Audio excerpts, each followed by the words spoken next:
Animals, real and imagined. Let's look at some different pictures of animals. Some artists want us to know exactly what an animal looks like. They're careful to include every detail and to get the colours exactly the way they are in nature. The German artist Albrecht Dürer, who lived about 500 years ago, painted this picture called Young Hare. Doesn't it look real? It seems as though the bunny might wiggle its nose and hop away at any moment. Can you see how Dürer used separate short brush strokes and touches of white to imitate the fluffy texture of the hare's fur? The 19th century American artist John James Audubon also wanted to make very lifelike pictures of animals, especially birds. He traveled throughout North America from Florida to Canada, studying and sketching birds. He became famous when his illustrations were published in a book called Birds of America. Look at Audubon's picture of passenger pigeons. The one on the lower branch is a male and the other one is a female. Do they look alike? How do their colours differ? Dürer and Audubon wanted their pictures of animals to look like real animals, but other artists try to show us animals in a new or unusual way. Look at the next painting by Paul Klee called Cat and Bird. Klee had many cats, including a pet tomcat named Fritzi, who inspired this painting. But does this painting show what Fritzi really looked like? No. Klee painted only the head and he made it huge, with eyes that are much bigger than life, and an unusual shade of green. Klee did not try to show the cat's soft fur, the way that Dürer painted the fur of the young hare.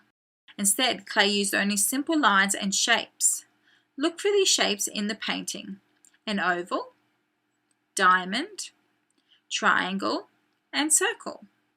And look at the shape Klee used for the tip of the cat's nose. A heart.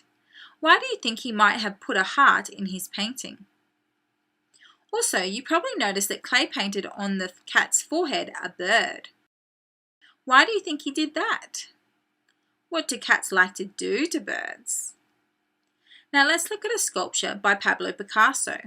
What do you think it's a sculpture of? Do you see an animal? If you don't, look again and think about the title of the sculpture, Bull's Head. What two things did Picasso put together to create the image of a bull's head? A bicycle seat and handlebars. By using his imagination, Picasso turned everyday objects into a piece of art that makes us see the lines and shapes of a bull's head in a new and interesting way. You can see the bull's head in Picasso's sculpture, but you might have a little trouble at first seeing the animal in this picture. It's by the French artist Henri Matisse. Can you guess what it is? Matisse called this picture the snail. It is made from cut-out pieces of coloured paper stuck on a white background. At first it might look like a bunch of coloured shapes, but how has Matisse arranged the shapes? With your finger, make a counterclockwise circle around the green shape in the centre. Continue moving your finger so that it goes to the black shape. From the black shape, take your finger along the outside edges of the other shapes that curve around the central green shape. Do you see how your finger moved into a spiral path?